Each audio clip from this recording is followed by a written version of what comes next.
Through அவுட்டே அவர் எப்போவுமே ஏதாவது ஒரு இம்ப்ரவைசேஷனோ ஏதாவது ஒரு ஐடியா சொல்லிக்கிட்டே இருப்பாங்க. அவரே சொல்லுவார், ஏங்க நான் ஒரு நல்ல அசோசியேட் டைரக்டர் சார் அப்படின்னு சொல்லி. கூலிங் கிளாஸ் ஒரு பாக்ஸ் ஃபுல்லாக கூலிங் கிளாஸ் எடுத்துகிட்டு வராங்க. சன்கிளாஸ் எடுத்துகிட்டு வந்து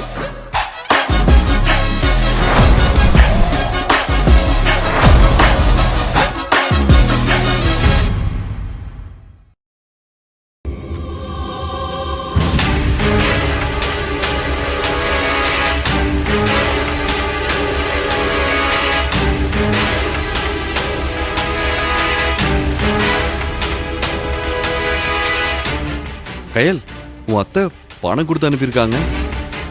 இல்ல, அவங்க பெரிய பணக்காரங்கல்ல, அதான் கவர்ல போட்டு காட்டுறாங்க.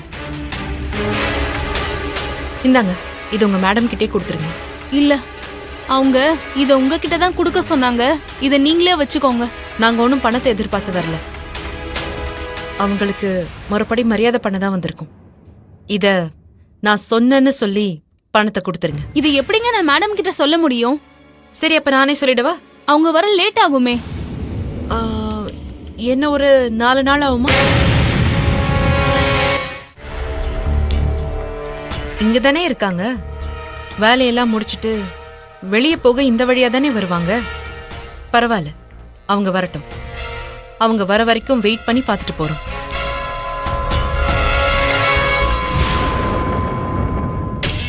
ஏய், என் பணம் வேணாங்கிறத இப்ப நீ டீசெண்டா சொல்லிட்டு இருக்கியா? உன் பாடி லாங்குவேஜ வேணா மாத்தலாம், ஆனா நீ சொல்ற பேட்டர்ன் ஒண்ணுதான். இரு, இதுக்கும் சேர்த்து உன்னை வெயிட் பண்ண வைக்கிறேன்.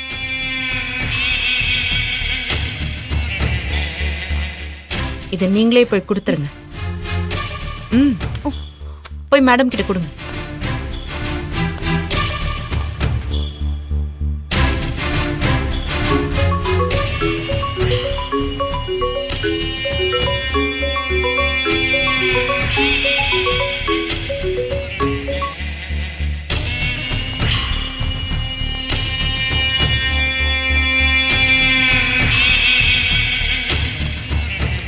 ஹலோ, சொல்லுங்க.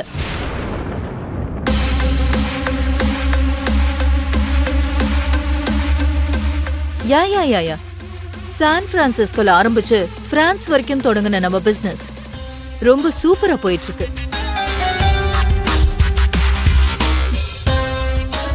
எல்லாமே அந்த கடவுளோட அருளும் என்னோட உழைப்பும் தான்னு என் ஹஸ்பண்ட் சொல்லிக்கிட்டே இருப்பாரு. உங்களுக்கு பிசினஸ் எவ்வளவு டர்ன் ஓவர் ஆகுது?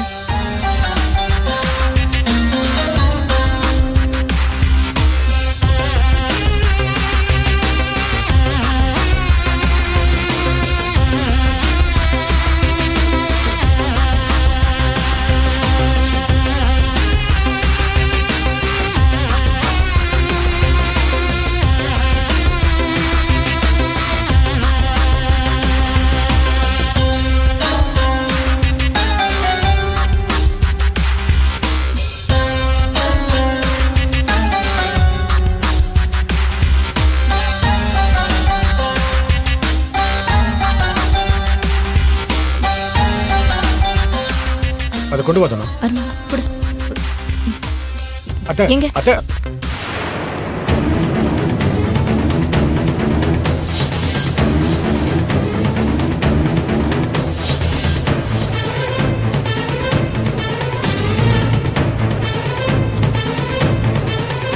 கயல், நீ எவ்வளவு நேரம் நிப்ப? போய் உட்காரு.